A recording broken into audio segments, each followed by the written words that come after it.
Hello दोस्तों, my name is Saqib Khan. दोस्तों, इस वीडियो में हम लोग बात करने वाले हैं कि इंडिया का जो कॉन्स्टिट्यूशन है, इंडिया का जो संविधान है, वो किस तरह बना था और इंडिया के संविधान के कुछ इंपॉर्टेंट फीचर्स जो हमें पता होना चाहिए, इस वीडियो में हम लोग जानने की कोशिश करेंगे।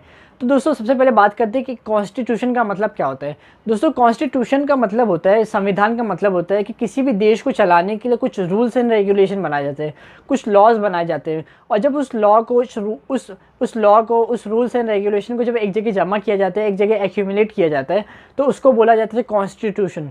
तो दोस्तों, अब बात करते हैं कि इंडिया का जो कॉन्स्टिट्यूशन है वो किस तरह बना था। तो दोस्तों, इंडिया का जो कॉन्स्टिट्यूशन है वो कॉन्स्टिट्यूएंट असेंबली के थ्रू बनाया गया था। कॉन्स्टिट्यूएंट असेंबली क्या होती है दोस्तों, कॉन्स्टिट्यूएंट असेंबली जब इंडिया और पाकिस्तान आज़ाद नहीं हुए थे, अलग नहीं हुए थे, और जब इंडिया के अंदर ब्रिटिश राज था, लास्ट टाइम पे जब इंडिया आज़ाद हो रहा था, तो दोस्तों कॉन्स्टिट्यूएंट असेंबली बनाया गया था। कॉन्स्टिट्यूएंट असेंबली जो है 6 दिसंबर 1946 को एस्टेब्लिश किया गया था। और दोस्तों, इसकी सबसे पहली जो मीटिंग थी वो 9 दिसंबर 1946 को हुई थी। कॉन्स्टिट्यूएंट असेंबली में दोस्तों 389 मेंबर्स थे। कॉन्स्टिट्यूएंट असेंबली के सबसे पहले जो प्रेसिडेंट डॉक्टर सचिंद्र सिन्हा थे, और दूसरे जो इम्पोर्टेंट जो बहुत थोड़े वक्त के लिए बनाए गए थे। और दोस्तों, जो दूसरे इंपॉर्टेंट जो प्रेसिडेंट बने थे, जो लंबे समय के लिए जो प्रेसिडेंट बने गए थे, वो डॉक्टर राजेंद्र प्रसाद थे, जो आगे चल के जो इंडिया के सबसे पहले जो प्रेसिडेंट भी बनाए गए थे। और कॉन्स्टिट्यूएंट असेंबली के दोस्तों चेयरमैन जो थे, डॉक्टर भीमराव अम्बेडकर यानी डॉक्टर अम्बेडकर थे। दोस्तों, कॉन्स्टिट्यूशन को बनाने के लिए 2 साल 11 महीने और 18 दिन लगे थे दोस्तों। और कॉन्स्टिट्यूशन के अंदर 2000 से ज़्यादा दफ़ा अमेंड किया गया था, यानी कॉन्स्टिट्यूशन को बनाने के बाद उसके अंदर चेंजेस लाए गए, वो 2000 से ज़्यादा दफ़ा लेकर आए गए। 2000 से ज़्यादा दफ़ा लेकर आए गए 2000 से ज़्यादा दफ़ा उसके अंदर चेंजेस आए। दोस्तों, इंडिया का जो कॉन्स्टिट्यूशन है वो 26 नवंबर 1946 को बनकर तैयार हो गया था, यानी कॉन्स्टिट्यूशन असेंबली जो है इसको एक्सेप्ट कर लिया था 26 नवंबर 9 को। लेकिन दोस्तों, इंडिया का जो कॉन्स्टिट्यूशन है वो पूरे देश के अंदर जो है 26 जनवरी 1950 को जो है हमारा जो कॉन्स्टिट्यूशन है वो पूरे इंडिया के अंदर इम्प्लीमेंट हो गया, एग्जीक्यूट कर दिया गया। और दोस्तों, इसी दिन जो है हर साल हम रिपब्लिक डे के तौर पे मनाते हैं, यानी इस दिन जो है हमारा इंडिया का जो संविधान जो है पूरे इंडिया के अंदर एग्जीक्यूट कर दिया गया था, इम्प्लीमेंट कर दिया गया था। अब दोस्तों, बात करते हैं इंडिया के संविधान के कुछ इंपॉर्टेंट फीचर्स जो हर इंडियन को, हर किसी को पता होना चाहिए।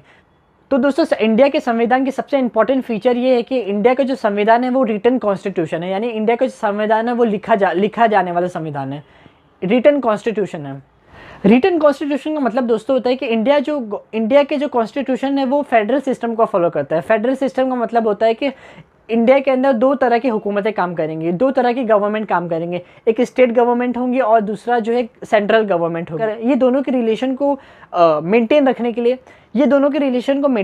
के लिए और कई सारे इंपॉर्टेंट काम, जैसे कई सारे इंपॉर्टेंट पावर प्रोवाइड करने के लिए, जैसे प्रेसिडेंट का क्या काम होता है, जुडिशियल सिस्टम का क्या काम होता है, स्टेट गवर्नमेंट का क्या काम होता है। रिटन कॉन्स्टिट्यूशन का मतलब ये होता है कि एक बार जो है सारे कानून, सारे लॉज, सारे जो पावर होती है, सारे लोगों की जो पावर होती है, प्राइम मिनिस्टर की, प्रेसिडेंट की, स्टेट गवर्नमेंट की, सेंट्रल गवर्नमेंट की, सारी जो पावर होती है, सारी जो ड्यूटीज़ होती है, और इंडियन सिटीज़न की क्या ड्यूटीज़ होती है, क्या फंडामेंटल राइट्स होते हैं, सारी की सारी चीज़ें जो है एक बार लिखी जा चुकी है। इसी के अकॉर्डिंग जो है अब हमारा जो देश है वो चलेगा। इसको बोलते हैं रिटन कॉन्स्टिट्यूशन। इंडिया का जो कॉन्स्टिट्यूशन है वो है रिटन कॉन्स्टिट्यूशन है।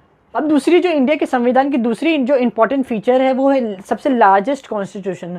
इंडिया का जो संविधान दोस्तों है बहुत लार्ज है, बहुत बड़ा है दोस्तों। इंडिया के संविधान के अंदर 395 आर्टिकल्स है और 12 शेड्यूल है। तो और जो वहीं अगर हम बात करें यूएसए के बारे में या फिर दूसरी कंट्रीज़ के बारे में, तो यूएसए के अंदर दोस्तों सिर्फ यूएसए के संविधान के अंदर सिर्फ 7 आर्टिकल है। और अगर हम बात करें ऑस्ट्रेलिया के बारे में तो 127, और ऑस्ट्रेलिया के संविधान के अंदर 128 आर्टिकल ही सिर्फ मौजूद है दोस्तों। तो इंडिया का जो संविधान है वो पूरे वर्ल्ड में सबसे लंबा, सबसे लार्जेस्ट कॉन्स्टिट्यूशन है, सबसे लार्जेस्ट कॉन्स्टिट्यूशन। अब दोस्तों, तीसरी इंपॉर्टेंट फीचर्स के ऊपर आ जाते हैं कि इंडिया का जो कॉन्स्टिट्यूशन है वो हमें बताता है कि इंडिया जो है वो दोस्तों, इंडिया का जो कॉन्स्टिट्यूशन है वो हमें बताता है कि इंडिया जो है एक सॉवरेन, डेमोक्रेटिक और रिपब्लिक स्टेट है। यानी सॉवरेन का मतलब दोस्तों होता है कि इंडिया के अंदर कोई भी आउटसाइडर आके रूल नहीं कर सकता, गवर्न नहीं कर सकता। इंडिया के अंदर सारी की सारी चीज़ें इंडिया के लोगों के थ्रू ही की जा सकती है। इसको बोला जाता है सॉवरेन, यानी इंडिया के अंदर इंडिया के लोगों का ही इख्तियार होगा, कोई आउटसाइडर आके इंडिया के अंदर रूल नहीं कर सकता। और डेमोक्रेटिक का मतलब होता है कि दोस्तों इंडिया के अंदर जो भी सरकार बनेगी, जो भी गवर्नमेंट बनेगी, वो इंडिया के लोगों की बनाई हुई होगी, लोगों की बनाई गई होगी, लोगों के लिए बनाई गई होगी और लोगों के ज़रिए बनाई गई होगी। और दोस्तों रिपब्लिक का मतलब होता है कि इंडिया के अंदर जिसकी भी सरकार बनेगी वो दोस्तों आवाम के ज़रिए मुंतखब की गई होगी, आवाम के ज़रिए इलेक्ट की गई होगी। दोस्तों हमारे संविधान के अंदर कुछ ऐसे वर्ड्स हैं जो बहुत इंपॉर्टेंट रोल प्ले करते हैं, अगर वो नहीं रहते तो हमारे संविधान के अंदर बहुत ज़्यादा फ़र्क पड़ता।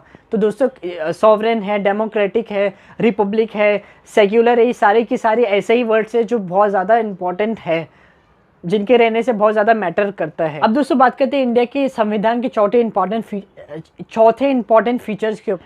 इंडिया का संविधान दोस्तों हमें बताता है कि इंडिया के अंदर जो है पार्लियामेंट्री टाइप ऑफ गवर्नमेंट होगी। पार्लियामेंट्री टाइप ऑफ गवर्नमेंट का मतलब होता है कि इंडिया के अंदर जो है फेडरल सिस्टम को फॉलो किया जाता है, यानी एक स्टेट गवर्नमेंट होगी और एक सेंट्रल गवर्नमेंट होगी, एक स्टेट गवर्नमेंट होंगी और एक सेंट्रल गवर्नमेंट होगी। दोनों की अलग अलग रिस्पॉन्सिबिलिटीज़ होंगी, दोनों की अलग अलग पावर होगी। इंडिया का जो संविधान है दोस्तों वो फेडरल सिस्टम को फॉलो करता है। इंडिया के पार्लियामेंट की 3 इंपॉर्टेंट कंटेंट जो है दोस्तों, लोकसभा, राज्यसभा और प्रेसिडेंट।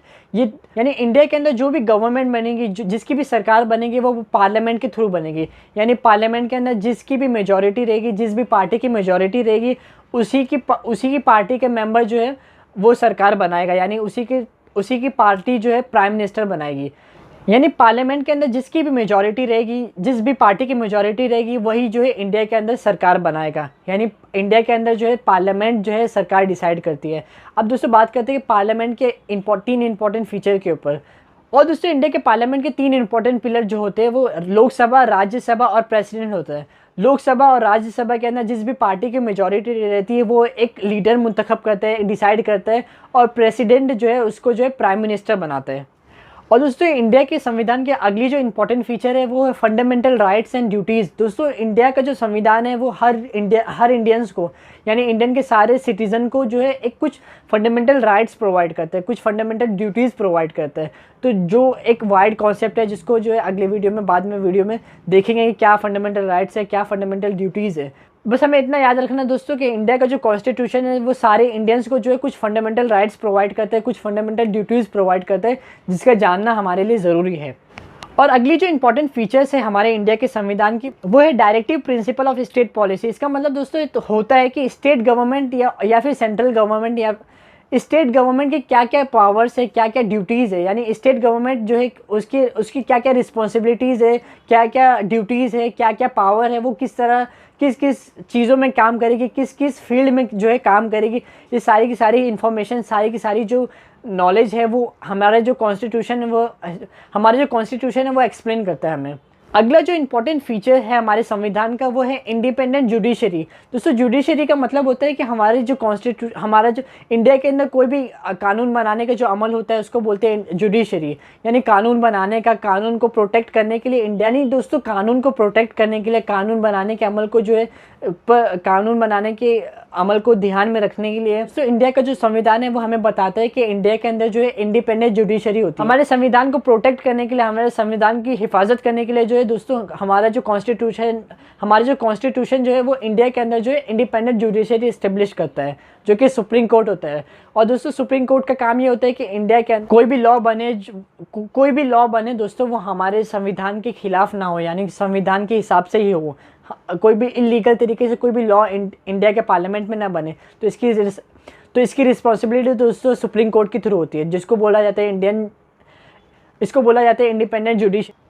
अगली जो इंपॉर्टेंट फीचर है इंडिया के संविधान की वो है दोस्तों सेक्युलर स्टेट।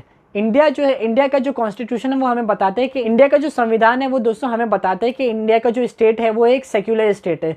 सेक्युलर स्टेट का मतलब क्या होता है दोस्तों, देश नहीं है बल्कि इंडिया जो है सारे धर्मों के लोगों को जो है इक्वल ट्रीट करता है। इंडिया का जो कॉन्स्टिट्यूशन है दोस्तों वो हमें बताता है कि इंडिया जो है किसी भी ऑफिशियल रिलीजन का देश नहीं है, बल्कि इंडिया के अंदर सारे धर्मों के लोग जो है इक्वल तरीके से ट्रीट किए जाएंगे, इनके दरमियान जो है भेदभाव नहीं किया जाएगा। तो इसको बोला जाता है सेक्युलर स्टेट। और भी कई सारे इंपॉर्टेंट फीचर्स है, जैसे इंडिया का जो कॉन्स्टिट्यूशन है वो हमें सिंगल सिटीजनशिप प्रोवाइड करता है, एडल्ट फ्रेंचाइजी के बारे में बताता है, तो दोस्तों इंडिया के संविधान के कई सारी इंपॉर्टेंट फीचर्स थी। इस वीडियो के थ्रू मैं आप लोगों को कुछ संविधान के बारे में कुछ इंपॉर्टेंट चीज़ें बताने की कोशिश किया हूँ, जो हर नागरिक को, हर किसी को जो है पता होना चाहिए। तो दोस्तों अगर आपको ये वीडियो अच्छी लगी हो, वैल्यूएबल लगी हो, तो प्लीज़ लाइक करिए, सब्सक्राइब करें और अपने सारे दोस्तों में शेयर करिए। Thank you so much.